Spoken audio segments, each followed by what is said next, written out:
है nomenclature of alkyl group. ये first nomenclature है।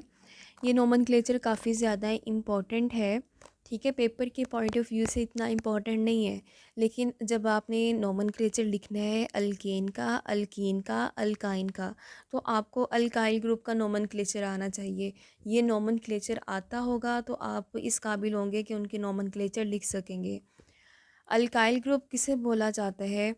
अगर आपके पास कोई सिंपल अल्केन है, अल्केन मतलब सिंगल बॉन्ड कंपाउंड है, जैसे आपने एग्जांपल ली है मीथेन, इसमें से अगर एक एच को रिमूव कर दिया जाए तो ये जो फ्री बॉन्ड कहलाता है और ये जो पूरा ग्रुप है इसे बोलेंगे अल्काइल ग्रुप। अब चूँकि मीथेन से आपने इसे बनाया है तो इसलिए इसका वर्ड होगा मीथाइल। अल्काइल ग्रुप की डिफाइन क्या हुई? Alkyl group is formed by lose of hydrogen from alkane. आगे हमारे पास है इसकी रिप्रेजेंटेशन क्या है? रिप्रेजेंटेशन इसे सिंगल आर से रिप्रेजेंट करते हैं, फ्री बॉन्ड है। इसकी एक और एग्जांपल देख लें, C2H6, ये इथेन है आपके पास। अगर एक एच रिमूव कर देंगे C2H5 तो ये आपके पास क्या चीज़ बन जाएगी? इथाइल बन जाएगा। अब आपने एक चीज़ का ख्याल रखना है कि जहाँ से आपने हाइड्रोजन को रिमूव करना है, फ्री बॉन्ड भी आपके पास वहीं से आएगा। ठीक है, ये आपके पास मीथाइल है, इथाइल है। ये और जब हम लोग अल्केन का नोमेनक्लेचर वगैरह करेंगे ये तो ब्रांचेस के तौर पे यूज़ होते हैं आपके पास। ठीक है, और या इसलिए आपको लाजमी आने चाहिए। नेक्स्ट हमारे पास है इसका जनरल फार्मूला CnH2n+2। ये आपके पास है अल्केन का फार्मूला। अब हमारे पास अगर अल्काइल ग्रुप का फार्मूला देखें, CnH2n+1 है। ठीक है, चूँकि एक हाइड्रोजन की कमी आ रही है तो इसलिए यहाँ पे +1 है और ये आपके पास है अल्केन का फार्मूला, जनरल फार्मूला। नेक्स्ट हमारे पास नोमेनक्लेचर में इसके एंड में क्या आएगा? YL, जैसे आया इथाइल, और यहाँ पे क्या आएगा? YL। इसका एंड वाला वर्ड को बोलते हैं सिफिक्स। एग्जांपल्स देखिए, आपके पास है CH4 की एग्जांपल। इसमें आपने मीथेन इसका नाम था। मीथेन में से Y जैसे ही आपने हाइड्रोजन निकाला, मीथेन, इसमें से आप इसको कम कर रहे हैं और साथ में क्या लगाएंगे? पॉजिटिव YL, मिथाइल बन जाएगा। यहाँ पे मेथ आपके पास प्रीफिक्स है, पहले वाला वर्ड, और जो एन है बिल्कुल लास्ट वाला वर्ड वो क्या कहलाता है? सुफिक्स कहलाता है। अब अगर इथाइन, यहाँ से सेकंड एग्जांपल देखें। सेकंड एग्जांपल आपके पास है ईथेन की। डब आपके पास है 2 कार्बन कंपाउंड है और इसमें से अगर आप हाइड्रोजन निकालते हैं, इस साइड से अगर हाइड्रोजन निकाल रहे हैं तो इसका नाम होगा इथाइल। ठीक है, अब अगर आपने हाइड्रोजन निकाला है इस साइड से तो बॉन्ड भी आपने इधर ही लगाना है।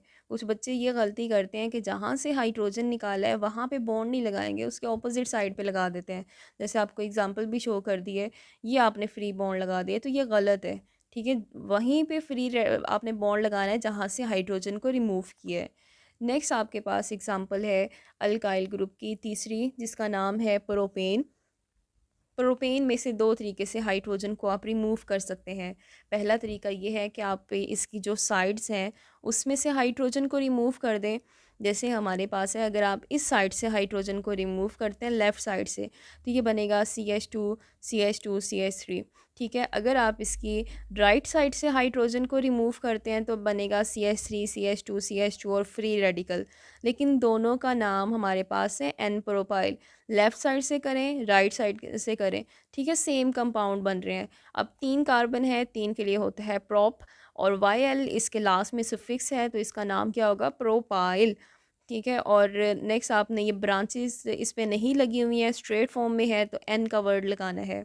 अगर हम सेंटर से हाइड्रोजन को रिमूव करते हैं तो सेंटर से हाइड्रोजन को रिमूव करने का मतलब ये आपके पास एक फ्री बॉन्ड बन गया है। यहाँ पे आप मज़ीद कोई ब्रांच लगा सकते हैं, तो इसलिए इसका नाम है आइसोप्रोपाइल। नेक्स्ट एक और एग्जांपल देखते हैं, आपके पास है ब्यूटेन की एग्जांपल। ब्यूटेन में भी आप ये जो आउटर वाले हैं लेफ़्ट और राइट, इसमें से हाइड्रोजन को निकाल सकते हैं। दूसरा आप इस एच सेंटर वाले ये जो CH2 है इनमें से भी हाइड्रोजन को निकाला जा सकता है। अगर लेफ़्ट और राइट से निकालेंगे सेम कंपाउंड बनेंगे, अगर सेंटर वालों में से निकालेंगे तब भी आपके पास क्या बनते हैं? एक ब्रांच ही बनती है, ये भी कंपाउंड सेम होते हैं। हमारे पास पहली एग्जांपल में देखिए, आपने लेफ़्ट साइड से निकाला है तो CH2, CH2, CH2, CH3 आ गया। अगर राइट साइड से निकालेंगे सेम यही आ रहा है। ब्यूट बोलते हैं चार को, वाई बोला जाता है। आपके पास ब्यूटाइल अल्काइल ग्रुप बन गया है एन स्ट्रेट के लिए। नेक्स्ट अगर आपने इस कार्बन से हाइड्रोजन को निकाला है तो ये बनेगा CH3 CH free bond CH2 CH3। ठीक है, अब एक ब्रांच है तो आइसो। अगर आपने इस कार्बन से निकाला है तो ये क्या कहलाता है, CH3। अगर हम नंबरिंग यहाँ से काउंट करते हैं तो इसको नंबर मिलता है 2। अगर नंबरिंग यहाँ से काउंट करें इसको नंबर मिलता है 2। मतलब इनके कंपाउंड जो हैं वो सेम बनेंगे, सेम ब्रांचेस होगी। इसको थोड़ा रोटेट कर देंगे तो आपके पास दोबारा से वही पोजीशन आ रही है।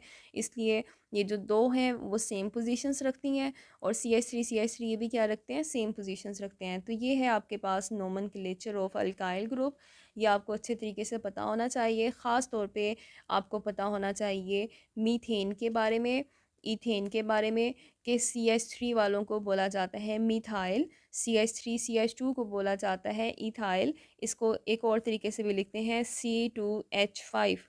ठीक है, इथाइल। ये ब्रांचेस के तौर पे अभी यूज़ होंगे नेक्स्ट जब नोमेनक्लेचर करेंगे। और नेक्स्ट आपके पास है, ये भी अक्सर दे दिया जाता है, प्रोपेन से प्रोपाइल। ये भी आपके पास ब्रांच के तौर पे यूज़ होगा कुछ ऑर्गेनिक कंपाउंड्स में।